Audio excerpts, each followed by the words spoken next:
It's time, guys. We need to gather some Infernium, which is a new material in the Stia region that could be used to exchange for augments, gear upgrade materials, and a new 8-star weapon.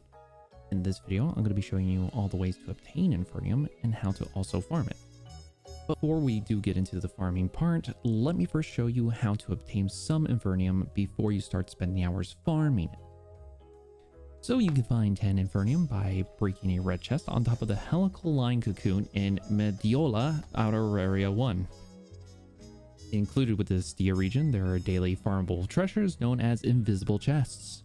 You can farm about 5 chests a day, and each chest has the chance to drop Infernium. You can find these chests in the Dazzle Plant 1. Please use your mag to get an idea of their location and follow the gold streams in the air to locate the chest. Another way of obtaining Infernium is through the very same trader you exchange your Infernium to. You can exchange 2 of each famous food for 1 Infernium.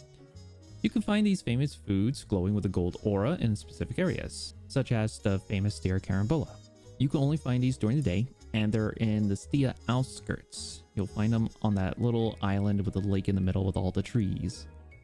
Another item is the famous Stia crab, found only during clear or ash rain weather conditions in Mediola Outer Area 2. It's hard to say that properly, it's a tongue twister. And finally, famous Stia mushrooms, found only during the night in Mediola Outer Area 1. For the next method, you can find Infernium at the top of Mediola Outer Area 1. It's going to be under the building in the middle where all the lava is spewing out. And you can only find it during scorching, inferno, or phoenix weather conditions. This is similar to how you can locate blizzardium on a mountain peak during a blizzard. And now let me introduce you to the last method of obtaining Infernium before we get into the farm, and that's the treasure shop. Every day at 9 p.m. Eastern time, because I'm in the East Coast, the shop will reset and has a small chance of selling 1 Infernium for 20,000 Meseta.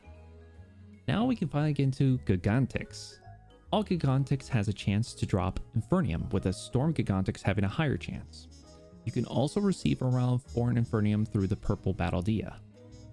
But now, since we're talking about Gigantix, we can move on to the farm guide. There are 2 areas you can farm, and that's the main outer area 2 and the Dazzle Plant 1. For this video, we'll be focusing on Dazzle Plant 1 because it's the easiest and most preferred method. The drops you'll be after in this farm are Infernium, Giga Augments 1 through 4, and Dreadkeeper 4. You can start farming with 12 plus players, but it's highly preferred to have 32 players in the room.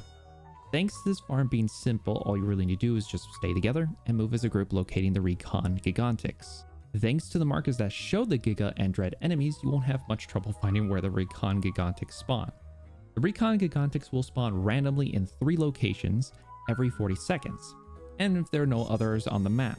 You also have the option to include veterans into the farm. I recommend attacking the nearest veteran after defeating the Recon Gigantix while waiting for the next Recon to spawn within 40 seconds. After you see a Recon Giga spawn, leave the veteran alone and go directly to the Recon Giga. You'll be coming back later to kill the veteran. You're just chipping away its HP every trip since they don't recover. Now, when weather conditions spawn a Storm Gigantix, the priority should be defeating the Storm Gigantix first for that guaranteed Infernium drop, and continue with locating Recon Gigantix afterwards. Finally, watch out for a trial called Zonnel Destruction. You and the farming group will want to complete this trial, otherwise you'll be attacked by lasers from above every 5 seconds regardless of where you are. To complete the trial, just use your mag and locate the Dazzle pods, which are invisible drones. Defeat them all and destroy the Zonnel core for a reward of some ore, and continue with the farm.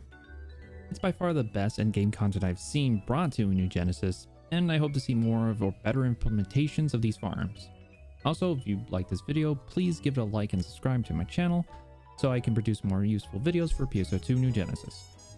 You can also find me streaming on twitch.tv under a username Phantom Yosha. I stream usually from 7 p.m. to 12 a.m. Eastern Time. We also have a Discord you can join, but I guess all the links will just be available in the details of this video. Thank you all for watching, and happy farming.